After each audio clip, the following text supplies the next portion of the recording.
पुराने समय की बात है। पहाड़ों और वनों से घिरे एक छोटे से गांव का नाम था सुरननगर। यहाँ के लोग सरल, ईमानदार और प्रकृति भक्त थे। सूर्योदय पर वे खेतों में काम करते। इसी गांव में एक 17 वर्षीय लड़का रहता था, विवान। वो बाकी बच्चों से अलग था। न तो खेलों में अधिक रुचि लेता, न ही रोजमर्रा की शरारतों में। वो चुपचाप किताबें पढ़ता, पेड़ों की छांव में बैठकर सितारों को गिनता और अपने आसपास छिपे रहस्यों को ढूंढता रहता। एक दिन विवान अपने नाना जी की पुरानी तिजोरी खंगाल रहा था। उसमें लोहे के सिक्के, पुरानी लकड़ी की माला और एक पीली पड़ चुकी किताब रखी थी। अचानक से एक फटा हुआ उसे पन्ना मिला। उस पर एक नक्शा बना था और किनारे पर कुछ मंत्र लिखे थे। ये कैसा नक्शा है और ये अलौकिक द्वार क्या होता है? उसी क्षण उसे अपने नाना जी की कही बातें याद आने लगी। बचपन से वे एक रहस्यमयी दरवाजे की कहानी सुनाते थे। कहते थे सच्चे दिल वाला बच्चा ही उस द्वार को पार कर सकता है। वहाँ एक और लोक है जहाँ समय भी अलग तरह से बहता है। मुझे ये गुफा खोजनी ही होगी, चाहे रास्ता कितना भी कठिन क्यों ना हो। अगले दिन विवान ने अपने सबसे करीबी दोस्त सारंग और अन्वी को बुलाया।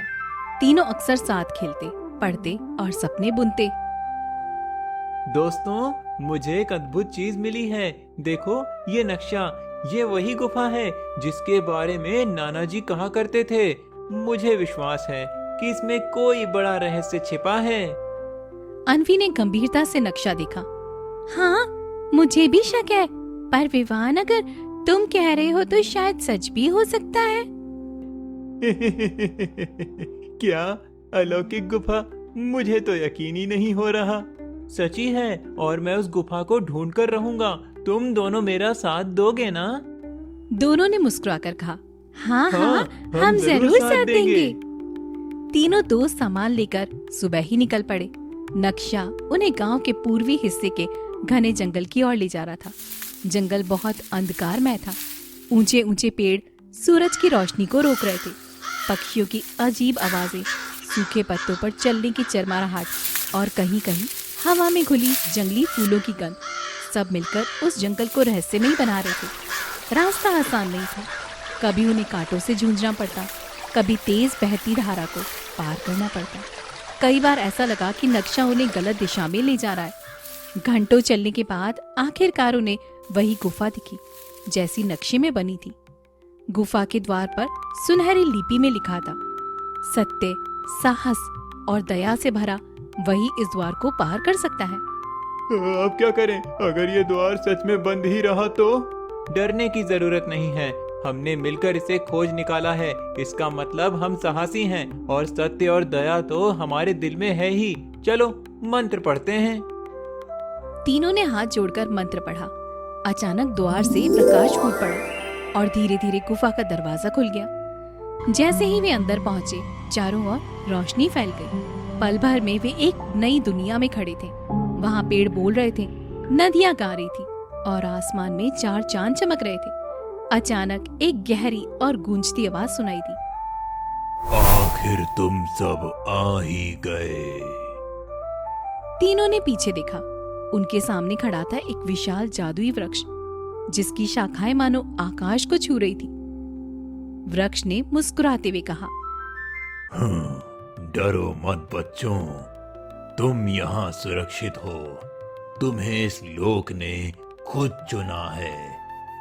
लेकिन सुनो, इस लोक पर महाकालिनी नाम की अंधकारमयी शक्ति का साया है। वो हर समय हमारी नदियों का संगीत चुरा रही है, पेड़ों की आत्मा को पत्थर बना रही है। अगर उसका अंत नहीं हुआ तो ये सुंदर लोक नष्ट हो जाएगा। विवान, सारंग और अन्वी ने एक दूसरे की ओर देखा। उनके चेहरों पर डर नहीं बल्कि दृढ़ता थी। वृक्ष देवता ने अपनी शाखाओं से चमकते हुए 3 मंत्र दिए। इनसे तुम दिव्य शक्ति बना सकते हो, लेकिन याद रखो, हृदय की सच्चाई का प्रतीक होगा। वो लोग यात्रा शुरू करने वाले ही थे कि उन्हें एक लड़की मिली। उसकी आंखों में चमक और चेहरे पर थकान थी। तभी मायरा बोली, मैं भी महाकालिनी को हराने निकली हूँ। क्या मैं तुम्हारे साथ चल सकती हूँ? विवान ने सावधानी से पूछा। हम तुम्हें जानते नहीं हैं, फिर कैसे भरोसा करें? मायरा उदास होकर बोली, मैं अकेली हूँ। अगर तुम मुझे साथ नहीं लोगे तो शायद मैं रास्ते में ही हार जाऊं। सारंग ने तुरंत ही कहा, हमें इसे साथ लेना चाहिए। अकेली लड़की है, मदद भी मिलेगी। अन्वी चुप रही, लेकिन उसके मन में संदेह था। कुछ तो गड़बड़ है।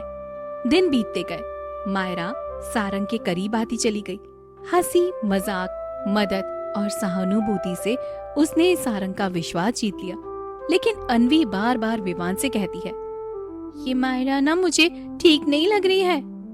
विवान गंभीर होकर उससे कहता है, हाँ, मुझे भी शक है, लेकिन हमें सावधान रहना होगा। आखिरकार वे महाकालिनी की गुफा तक पहुंच गए। जैसे ही उन्होंने मंत्र पढ़ना शुरू किया, अचानक सारंग का शरीर कमजोर होकर जमीन पर गिर पड़ा। मायरा जोर से हंसी। आखिरकार मेरा काम पूरा हो गया। मैं महाकालिनी की सेवा हूँ। मैंने तुम्हें धोखा दिया। इतना कहते ही गुफा का द्वार खुला और अंधकार बाहर फैलने लगा।